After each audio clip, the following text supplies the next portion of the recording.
Assalamualaikum warahmatullahi wabarakatuh. Di episode kali ini, kita akan melanjutkan dari apa yang telah kita bahas di episode sebelumnya. Tanpa banyak berbicara di awal, kami langsung saja pada pembahasan. Jadi, apa yang keluar dari sulbi ayah dan toraib ibu adalah rahasia manusia atau asal-usul manusia.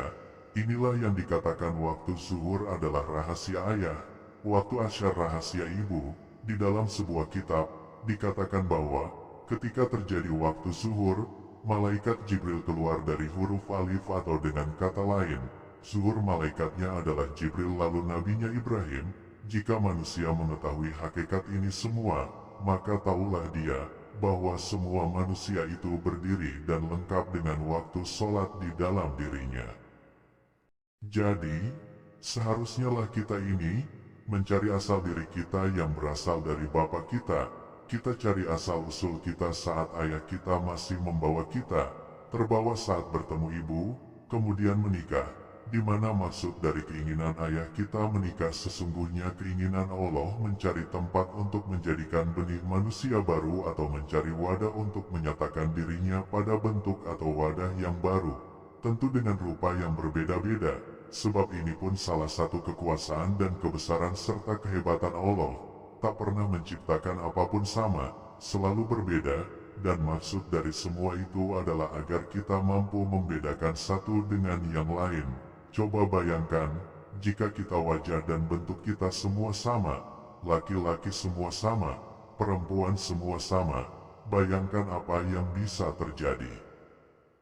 Sebenarnya, semata-mata kita ini atau semua manusia, sebelum zahir ke dunia, sebenarnya telah ada, namun dengan tempat, nama dan bentuk yang berbeda, maka dikatakan bahwa Bapa dan Ibu sebagai syarat, kemudian ibu bapa sebagai jalan, tentu ada syarat kemudian ada jalan.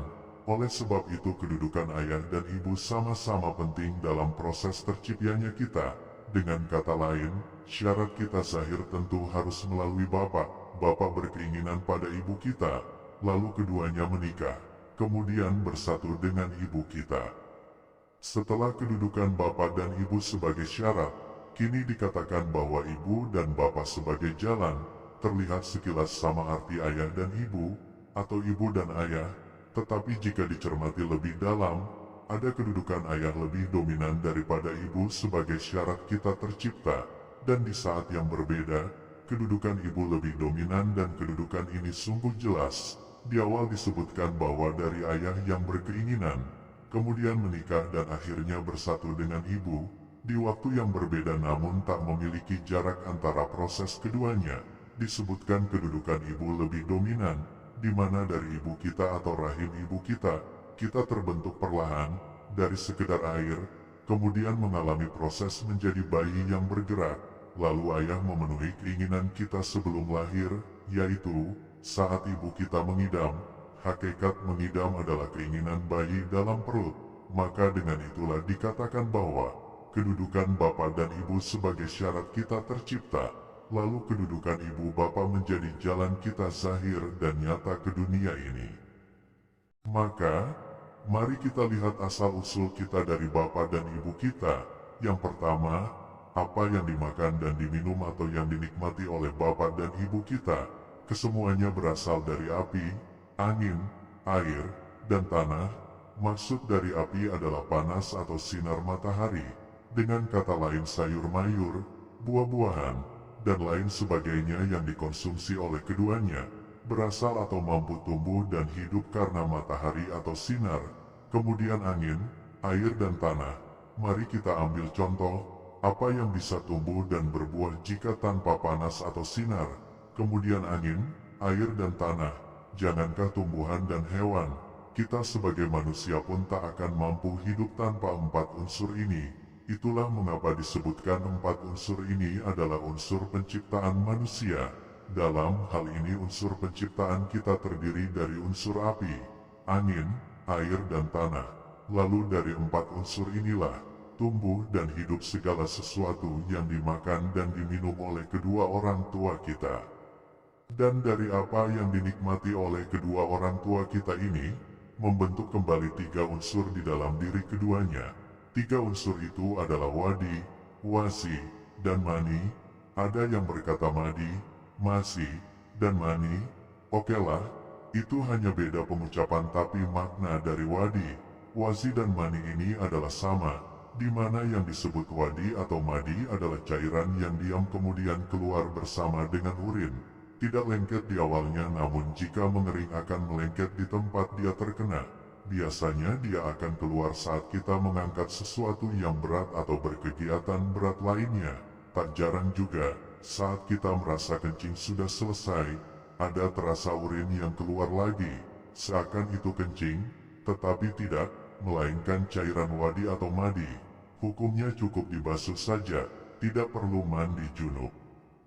Guna cairan ini adalah untuk mengeluarkan sisa-sisa racun atau kotoran di dalam ginjal saat kita kencing, sehingga Rasulullah mengajarkan dalam beberapa riwayat agar saat kita kencing sebaiknya duduk, agar memudahkannya keluar.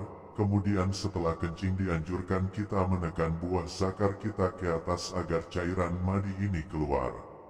Lalu timbul pertanyaan, bahwasanya, apa hubungan cairan ini dengan penciptaan kita? Mari kita bayangkan sedikit, jika cairan ini tidak keluar, akan menyebabkan pengendapan di kantung kemih, yang lambat laun mempengaruhi kesehatan ginjal dan sekitarnya. Sisa-sisa kotoran ini jika menumpuk, lambat laun menjadi racun dalam ginjal kita. Tentu ginjal kita akan terganggu. Dengan terganggunya kesehatan ginjal kita ini, membuat kita tidak bisa melakukan hal-hal atau kegiatan berat. Sebab dari segi kesehatan pun dikatakan bahwa orang yang memiliki gangguan ginjal tidak boleh melakukan kegiatan yang berat.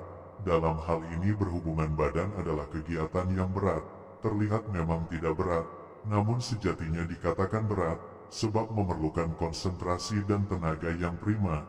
Bayangkan, dengan rasa sakit ini membuat tubuh kita lemah. Dengan lemahnya tubuh kita atau kesehatan kita, maka membuat produksi mani yang sehat dan normal akan terganggu. Oleh sebab itu, Allah sangat luar biasa mengatur segala sesuatu tentang biologis manusia yang pada akhirnya berdampak pada kelangsungan hidup manusia. Selanjutnya, dari makanan dan minuman yang dikonsumsi keduanya, akan menciptakan cairan yang kedua, yang dinamakan wasi atau masi. Cairan ini bening lengket yang keluar saat kita syahwat. Hukum cairan ini cukup dibasuh, tidak perlu mandi junub. Lalu guna dari cairan ini adalah pelumas saat akan berhubungan. Pertanyaan yang sama, hubungan cairan ini dalam proses penciptaan kita apa?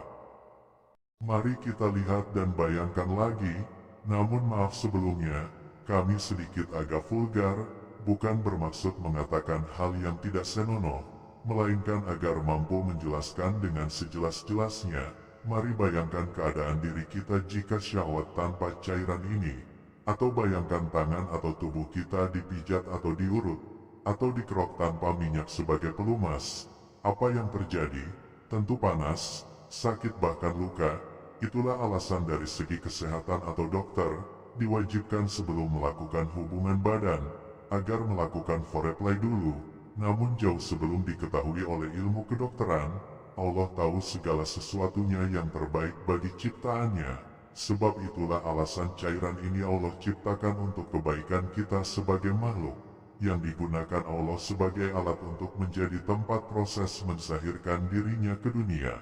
Dalam hal ini terciptanya manusia baru. Tanpa cairan ini, kita hanya mengandalkan syahwat, rasa sakit yang akan kita rasakan dalam berhubungan, entah itu wanita atau laki-lakinya. Saat rasa sakit yang kita rasakan, maka di manakah kenikmatan berhubungan? Tanpa kenikmatan, apakah akan ada orgasme? Tanpa orgasme, apakah akan ada mani yang keluar? Di mana mani ini adalah bahan terpenting dalam proses penciptaan manusia secara biologis. Oleh sebab itu, cairan ini memiliki hubungan dengan proses penciptaan manusia. Yang selanjutnya, cairan bernama mani. Selanjutnya, tanpa menjelaskan lebih banyak, kami rasa kita semua sudah sedikit banyak mengetahui secara umum tentang cairan ini. Tetapi, kami perlu mengingatkan bahwasanya cairan laki-laki berbeda warna dengan cairan perempuan, di mana cairan laki-laki yang disebut mani berwarna putih, sedangkan wanita disebutkan sebagai sel telur berwarna kekuningan.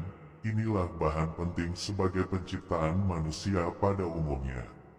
Ada pertanyaan penting, apakah cukup 3 unsur ini sebagai bahan atau asal-usul penciptaan kita?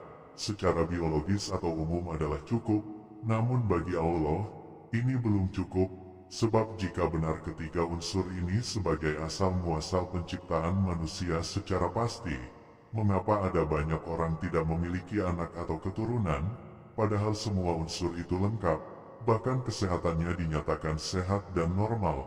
Tentu jawabannya adalah, ada satu hal yang sangat-sangat penting bahkan mengalahkan 3 unsur tersebut. Dalam hal ini sebagaimana penciptaan Adam dan Isa alaihissalam, inilah unsur terakhir yang paling rahasia. Unsur keempat ini dinamakan manikem. Dalam sebuah kitab, manikem diartikan sebagai manik yang bersembunyi, atau kalimat tersembunyi, di mana pemaknaannya adalah kalimat Allah yang tak mampu didengarkan, yaitu kun fayakun. Sejatinya manikem ini adalah keinginan Allah menjadikan, dan kalimat menjadikan Allah tidak lain tidak bukan adalah kun fayakun. Makna terdalam dari kun fayakun adalah, Allah berkata kun, atau Allah berkeinginan, kemudian keinginan ini masuk ke dalam hati manusia, sebagai tempat Allah nyata, seperti dalil yang mengatakan, kolbu atau hati manusia yang mukmin adalah rumahku. Kemudian manusia melakukan apa yang Allah kehendaki sebab menuruti kata hati tersebut, maka terjadilah sesuatu itu. Dengan kata lain, kun dari Allah, fayakun dari manusia. Allah berkeinginan, manusia melakukan. Inilah dasar pengkajian ayat yang berarti, Allah tak akan mengubah keadaan suatu kaum, jika kaum itu tak merubah keadaannya sendiri. Dalam konteks ini, kun fayakun itu memiliki arti keseimbangan antara keinginan Allah dan usaha manusia itu sendiri.